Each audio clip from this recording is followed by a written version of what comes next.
This is where we stage all the vehicles for the UN. From this location, we deploy several hundred vehicles. We make sure that they are maintained and fully operational and safe before they go out on their mission. From here, the vehicles get assigned to the respective foreign dignitaries and they are deployed on motorcades. It's critical that these vehicles operate correctly because the safety of our world leaders depends on the Secret Service. New York City it's a tough environment for a motorcade.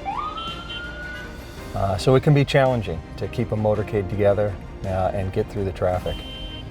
That training foundation sets you up for success. A lot of planning and a lot of help from our local law enforcement partners, I think, is really how this gets done. Success for a mission like this is to get your protectee into the country, so we get them from the plane, everything they need to do, and back to their plane and leave the United States safely. If we've done that, then we have done our mission successfully.